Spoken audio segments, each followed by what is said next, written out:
Good evening, all. Welcome to the 10th webinar in the LeadCorp Learning Commune webinar series. Today, we are discussing the importance of experiential education. The title is Why Experiential Learning is the Future of Corporate Training. So, in this series, all the sessions, all the webinars that we are having are related to corporate learning, corporate training, corporate leadership. So this is all things corporate, all things organizational. And today we have with us my fellow director of LeadCorp Human Solutions, Khamarudheen KP, who's one of India's leading outbound trainers and a mountaineer. So he is someone who's really passionate about adventure, not since he became an outbound trainer, but probably since his early childhood. He was someone who's really passionate about adventure and outdoor experiences. And that's what he incorporated into his training journey as a profession and as a passion. And he chose to pursue the career of an outbound trainer. He has trained organizations like Oil India and a lot of public sector undertakings. And in the private sector, we have trained Muthoot Microfin, Beauty Mark Gold, and a lot of other corporate organizations. And Kamaru is also a well-known columnist related to career. And he writes for one of the leading newspapers in Kerala, Madhrubhumi. His articles are available online for you to read. And I welcome Kamaru to lead today's session. Just before that, just a few words about our organization, LeadCorp Human Solutions. Just like our webinar series, we are into all things corporate, all things organizational. We help organizations solve their human problems through training, coaching, and consulting. And myself, Vineet Vinny, I'm a corporate human skills coach. So with that, I would like to invite Kamaru to handle today's session. And I welcome each and every one of you, all of today's participants to the session. Over to you, Kamaru. So thank you. Thank you so much for the wonderful introduction. And yeah, this is not actually this is not an experiential session because this is a webinar, but still we can make it experiential through by switching on the video.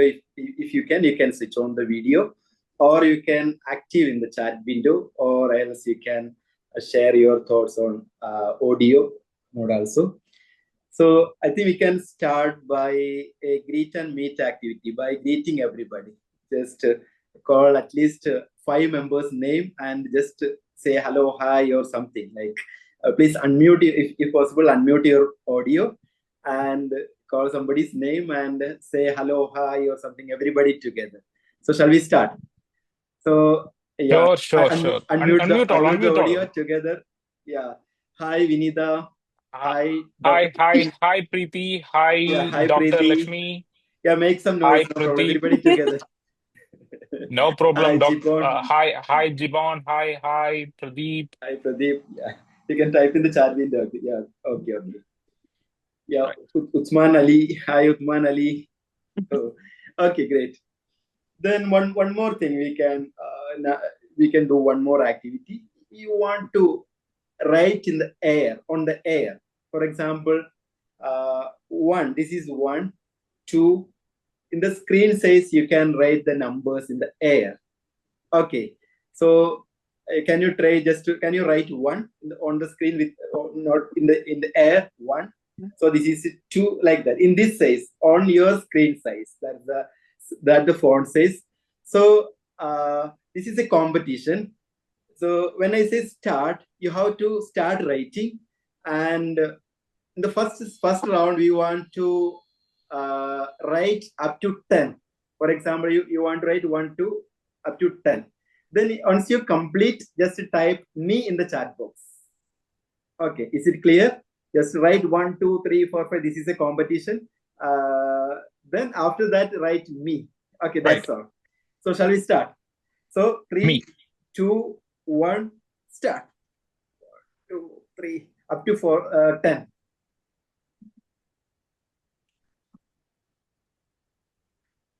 Yeah, you completed first. You can type in the chat window. Okay, thank you. Thank you so much. So this is just to be active, activate the body, and now the chat window is active, our body is active. Okay, thank you so much for actively involving in this activity. And do you remember the first day you learned cycling or swimming? Do you remember that day?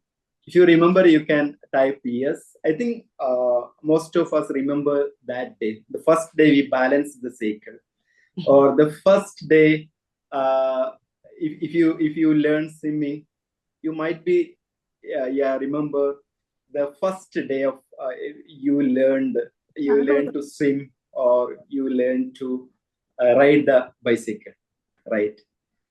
So that's actually an experience. One more thing, what comes to your mind when you think about your school days? Can anybody share that? What comes to your mind when you think about your school days? What comes first in your mind? Is it the lessons you learned? Is it the experiences, or do you remember any specific experiences? Can anybody share that? You can unmute and talk.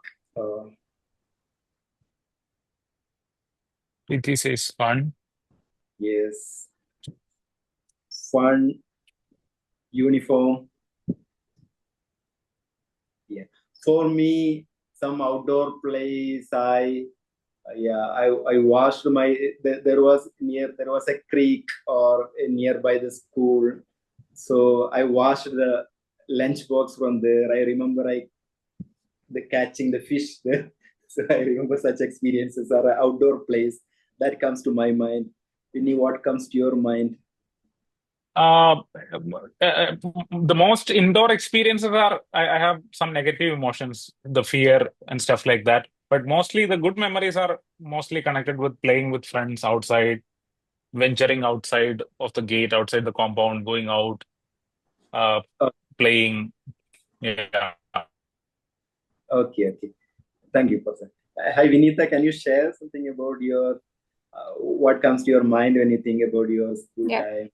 For me, school days is all about good friendship. Even now, I am in touch with all my school friends. So, yeah. So for me, good friends is equivalent to my school days. Okay, good. So, always some emotions or experiences are attached with that, right? We learn Yeah. I asked the same question to some teachers. They are also shared some thoughts like that. They bunked the classroom, they actively participated in some cultural events or such sharings were there. Then I asked them, why did you go to school? What is the main purpose of schooling? So uh, we went to school to learn. The learning was the main purpose, but everybody remembered the other experiences, or even if you remember about the teachers, the experiences that comes first, the experience they created, that feeling comes to your mind. So if something is attached with some experience, that will be there forever, whether it's negative experience or positive experiences. Vinny said if you think about the inside the classroom, that some negative experience come to his mind. So whether it's negative or positive, if something is attached with an experience, that will be there forever. So this is the method we are using in the experiential learning method also, whether it's in teaching or whether it is in corporate training and wherever.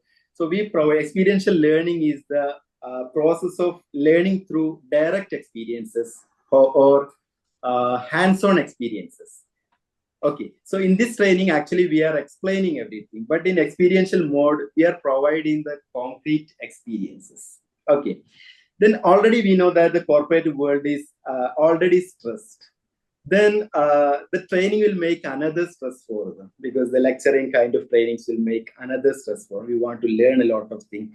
But what happens in corporate training or experiential training, the most of the experiential teaching methodology or learning methodology will be based on the fun, adventure, activity, outdoor exploration, or something will be there. They don't even know whether they are learning or not. So that will be attached with lots of activity, lots of experiences and all. So I usually conduct some training programs on games and activities. So some of my friends call me and ask, can you share some activities for today's training program? So I share to them that in an experiential training program, in an experiential learning program, the activities are designed properly as per the objective or as per the team, as per the place and all. Even while designing the process, I ensure the physical, intellectual, emotional, and emotional safety of that participant. So majority of training programs will be fun-filled, engaging, entertaining. Sometimes there will be lots of adventures. Then the new HR trend in HR trend more focus on skills, like soft skills and human skills. Generally, they want the technical trainings and all, but they are more focusing on the human skills or soft skills more. So, experiential learning method is one of the best ways to educate or to teach all these skills. We know in the school system also in NEP, government is providing more and more importance to experiential learning. Now the teachers are giving more importance to reduce TTT, teacher talking time. First, the teachers were talking, the students were listening to the teacher, but the trend has changed. Now the new trend is to reduce the TTT, teacher talking time. So one more example, I don't know how many of you remember A plus B all square and what's the proper derivation and how is the how we can use that in our real life and now. Recently, somebody's audio is on. Okay, so I'll mute. Recently I visited one of my friends' school. That's a Montessori school. In that Montessori school, the students in first standard and second standard knows this concept A plus B all square, and they are solving, they are understanding that with hands-on experiences with binomial cube and trinomial cube or something. They are using that cube. They can understand the proper concept and all in the first standard and second standard. Even after completing, I learned everything and written in examination. I don't remember what's exactly that. I just by hearted that. That's what I know. So the experiential learning, whether it is in school time, college time, or in corporate training or wherever, that will be the best way to teach technical skills, social skills, or whatever the skills we want. Let me share the screen. So there is one famous quote by Benjamin Franklin. Tell me and I forget, teach me and I remember, involve me and I learn. So this is a famous quote by Benjamin Franklin. So we can understand through the previous discussions the impact of involvement and learning. In experiential learning method, the participants will be actively involving in the process, and they are actually going through the proper experiences. So if you understand this concept very quickly, there is a 3-stage model of experiential learning. So the first stage is, this is the first stage, do. This is the activity stage. Okay, so there are 3 steps: do, apply, do, review, and apply. So this is the first stage, do. This is the first stage, yes. Here the experience will be there in this part. For example, if you want to train a group, we want to conduct a training on communication. So we provide an experience to them. So this is the first stage. Do is the first stage. And the second stage is review. After completing that activity, sometimes that activity might be a fun-filled activity, or that might be an outdoor activity, or for example, that might be a trekking, hiking, or a river crossing. Suppose sometimes we give them bamboo and they want to cross a river, or sometimes we create some indoor activities, or whatever may be the activity. Then after that, we review that activity. So that's called actually the reflective observation will be there. And they will reflect on, they will sit back and reflect what happened, why it happened like that, how it happened, and what were their feelings at that moment, and what went well, what went wrong. And so in this area, we are using the debriefing method. We will discuss the debriefing. And this is the second stage. So first stage is do, second stage is review, and this is the third stage. So they have gone through that activity, then they have reviewed that activity. Then after that, they will be transferring the learning. They will be taking the insight of that activity or insight of that experience to their real life. How can we apply that in our real life? They will be making the action plan based on this, and they are trained to do after that. So this is very simple method to understand what is experiential education. So we have to go through all these three stages in experiential learning method. So we want to create the activity based on the team, and we have to understand the we want to understand the objective properly. Activity is not important. The important part is we want to understand what is their objective and what is the level of the intellectual level of the participants. Then there is one concept called PICE. Physical safety should be ensured. In our training, some of our training, we use some trekking, hiking, or some adventurous activity like fire walking or river crossing. Such kind of activities also we are using. So at that moment, we have to ensure that they are physically safe. That's the P in PICE. Then intellectually safe. We will be conducting training program for different groups. Sometimes that may be the driver, sometimes that might be the CEO, sometimes might be the manager. So we want to understand the intellectual level of the participants. Then P means physical safety, I means intellectual safety, E means emotional safety. So we want to ensure that everybody is safe, emotionally safe to participate in the activity. So that's why we conduct proper icebreakers before entering into the main process. And then we also need to ensure the emotional safety, social safety also, social safety of the participant. So this is a role in this part, do part.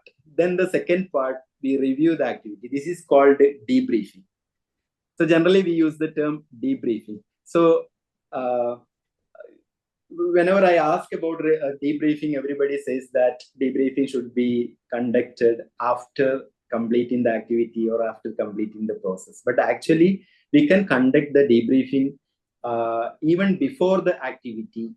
What's going on to what we are planning to do, and even the middle of the activity we can debrief or process the activity, and even after completing the process we can do the debriefing. So debriefing is very important to transfer this knowledge and to think about the activity or think about the learning elements or reflect based on the activity. So debriefing, there are 3 steps. For quick understanding, I think we can conduct another session on a proper debriefing, but I will share a quick method to understand what is debriefing. So we have conducted that activity, or we are planning to conduct the activity. So we can give proper introduction about what's the activity we are going through and what are the safety measures we want to take care and what are the things we might be learning through this activity. And we can prepare the participants before going through that activity. Then after that, during the process also, we can give some instructions or we can give some help, mentoring, support, everything. That's during the activity, we can provide do the debriefing or processing the, if there is any issue, we can process that. Then even after completing the activity, we can do the debriefing by asking some questions. So there is a 3-step for that also. First one, what? Second one, so what? Third question, now what? Okay. What question means review the experiences, what happened or what went well, such kind of questions include in that part. So what? So we can discuss the lesson learned from that experiences, and we can discuss how to apply, how to connect it with the real life experiences. This is what happening in so what stage. Now what means after that we want to do the some action plan based on that. So we can discuss that. What are the action steps we are going to take? This, for example, we have conducted one river crossing activity. We have given the bamboos to the team. We have divided them to different teams. And sometimes there are 2 scenarios, most probably. Sometimes that might be that will be successful, or that might be a failure, whatever may be. Then after that, we will be sitting together. Then we will be reviewing that what went well, what are the skills they used, what are the, if they got a second chance, what are the other skills they can use. So we'll ask lots of such questions based on that. Then they will connect that with real life, whether their professional life and personal life or whatever, maybe we'll connect with that. Even after that, we can make a proper action plan based on that, what they are going to do based on that. So this is what happens in an experiential training process. So the people are different. Generally, in a classroom or in a training program, the trainer will be delivering the content and the participants will be listening to that, and most probably the theories or some case studies, everything will be sharing. So one perspective of the learning, I will come to another point and I will discuss, but there are some people, they can learn only through the experiences, hands-on experiences, and they want to make the reflections based on that. So if we conduct the experiential training, the process will be very engaging. The participants will be very active. They're very actively involving. We are not providing lots of knowledge from the part of the facilitator. And if there are 100 participants, we consider their experience. Suppose if their age level is, average age is 35. So 35 into 100, that will be the actual experience of the participants. But the facilitator's experience, my experience might be the 40 years experience I have. But they have more than that experience, more than 40 years experience. So we want to understand their level, their experiences, and we want to consider their knowledge, previous knowledge, everything. So this is what happening in an experiential method of training, corporate training. Okay, hope this is clear. For a quick, and I'm not going deeper into this theory, David Kolb's method. So I'm not going deeper into this. Later we can, if anybody want, I will share the details. But the Kolb's experiential learning model, there are people in different types. Somebody needs a concrete experience. So in experiential learning program, we create concrete experience. This is what we discussed. And after that, we conduct the reflective observation. Here we are conducting the debriefing part. That's very important. So here we provide the experience. Experience means sometimes that might be a game. We provide a game, or we provide an activity. We provide an adventure experience. So we are providing an activity, but the participants get different experiences. So if I give same activity to everybody, so everybody gets different experience, their own experiences. So this is called concrete experiences. And next step is reflective observations. And the next step is after that reflective observations, there will be abstract conceptualization, and they will be thinking based on that. Then after completing that, they will be actively experimenting, or they are doing their. For example, if I conduct a rappelling or a rock climbing. So in the first step, I give the concrete experience to the participants. So they'll be climbing with the help of the instructor. So they have conducted the rappelling. They have completed the rappelling or river crossing or fire walking, whatever the activity, they have completed that. Then after that, after completing that, they have to sit back and think about that activity. So this is the next step. Next, after that, they analyze and yeah, they will they think about the theories based on that. Even the facilitator can provide some theories based on that.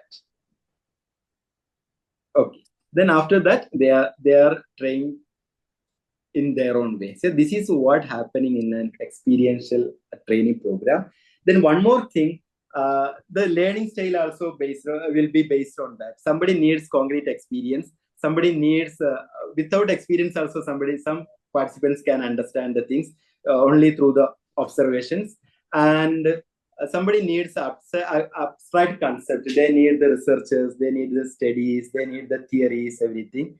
So and somebody needs without that they will be experimenting the learning. So the people are different, but if we conduct the normal way of training, only this part will be satisfied. Abstract conceptualization or most probably this part will be considered. But in experiential learning programs, experiential corporate training programs, we consider all these types of people.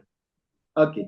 So this is what happening in an experiential program. So that will be very active, very interactive. Sometimes that will be very fun filled. That's actually an experience they are going through and learning that. Okay. Yes. So if we conduct this kind of programs, they are not only having a great time, but they are going through the great learnings, outcomes. So recently I gone through one study conducted by Project Adventure. They have been conducting different training programs for young adults. So recently they have conducted a study on among 1,000 participants. Then their study result is there. I'll share in our WhatsApp group. So in that study, they share that 91% reported increased confidence in leadership ability. So I said in right now the corporate L&D sector or HR human resource area more focusing on the skills, mainly on the human skills or soft skills or life skills. So leadership is one of the very important skill needed for every corporate employee or corporate leaders. So they say in their study, 91% reported increased confidence in leadership abilities and 85% reported increase in awareness of others' needs and feelings like empathy. And 85% reported improved problem-solving abilities. That's very important in corporate sector. And 97% reported having autonomy to choose their own level of challenges during the program. So in experiential learning program, we discussed that we provide the concrete experience. So their own experience is there, their own thinking is there, their own solutions will be there. So that's very important. Then 92% reported increased willingness to take on changes after the program. So this is one of the recent studies.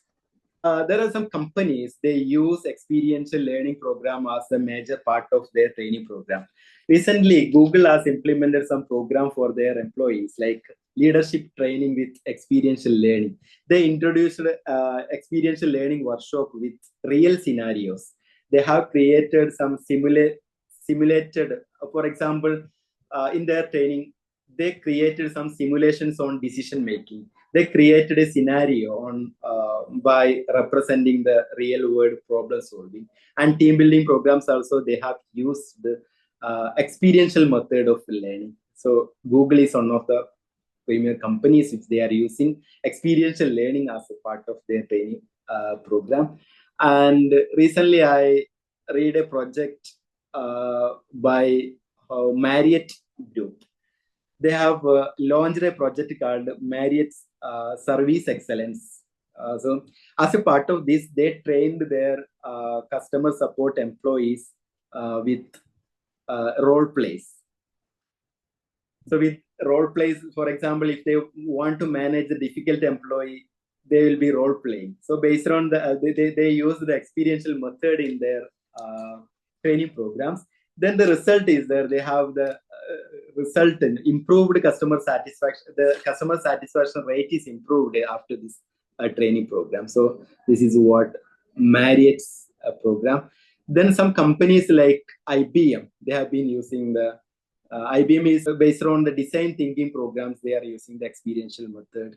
Then some companies like Accenture make immersive virtual reality problem solving. They are using VR for the experiential learning program. For example, suppose if you have to train a group for public speaking, we can use virtual reality.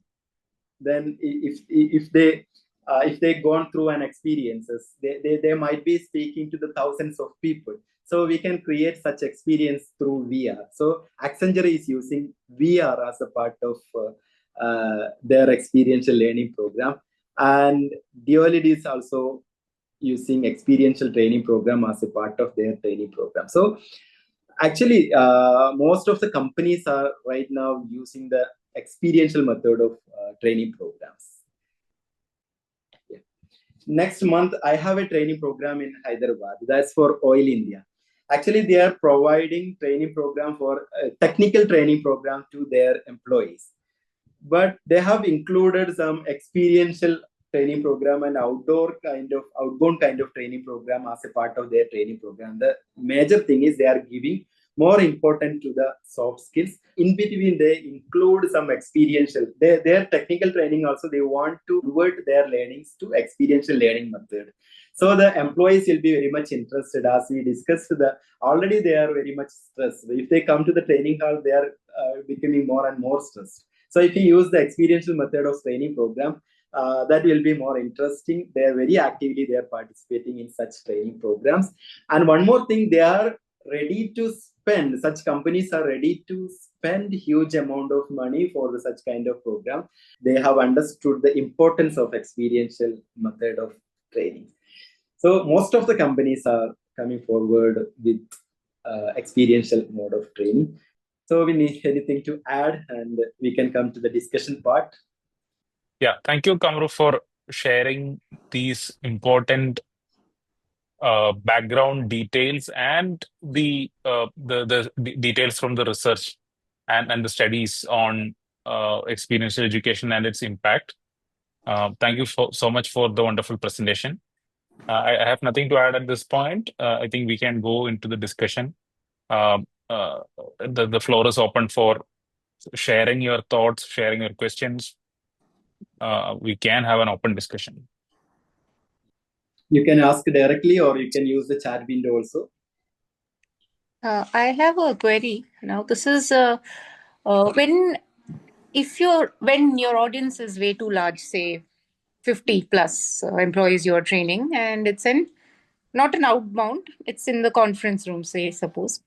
At that point in time, do you involve a lot of, how do you say, these role play kind of activities?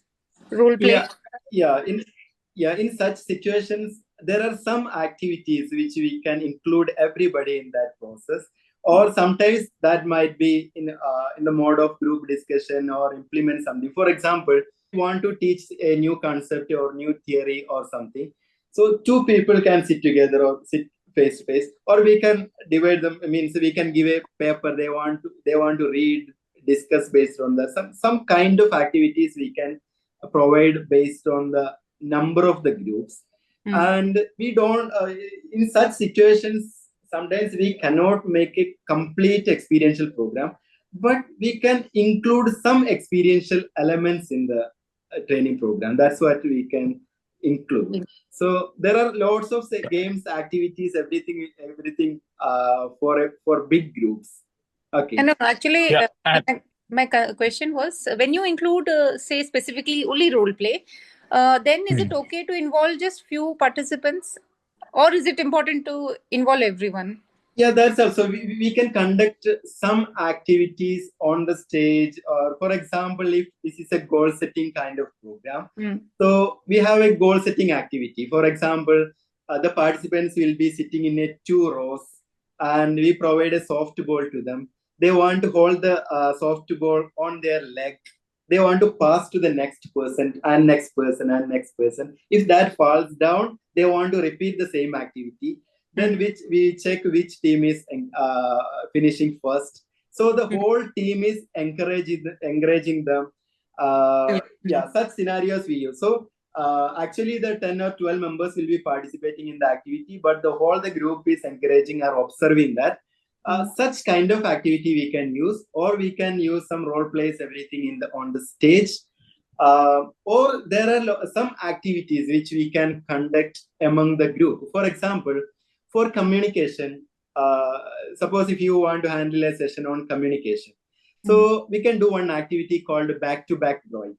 So everybody can sit back-to-back without facing them. Then everybody can take the paper and pen. Then one person is A and one person is B. Suppose I am A and Vinitha is B. So I want to draw a picture. Then the same picture, Vinitha has to draw the same picture without showing that picture. So I want to give, I am drawing the one straight line and like that. For example, everybody is drawing one picture and same time explaining to the next person. The other person has to listen to that person and draw the same picture. This is in any number, a big group we can conduct. So there are lots of such activities. If we explore, we get lots of activities. And we are also conducting some online programs for trainers on activities for big groups, small group, outdoor programs, everything. That's called Game Wizard. That's a program name. Every month we conduct one program by online for offline activities. So we can use such kind of activities in the program, or we can conduct some sample programs, or otherwise we can make some discussion, some sharings, everything we can use in the activity. Thank you so much. Thank you so much for that question. I think this is the so I was trying to say something, but my network was unstable. Now can you hear me?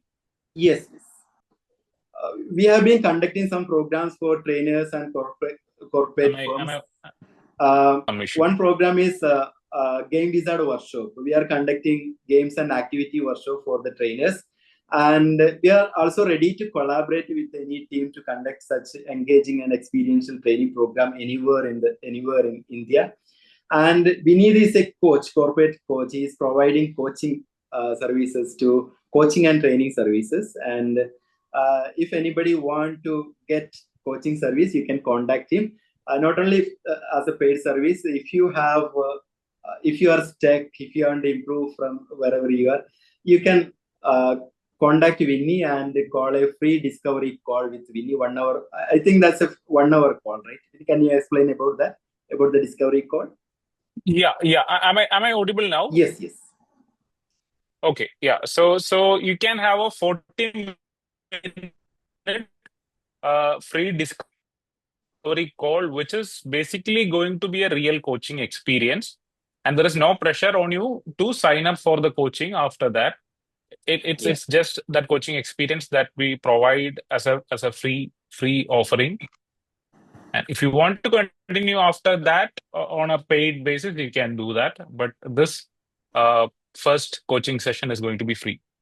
Yeah. We'll share the slides and everything in the group. And every week we are planning to conduct such programs for leaders.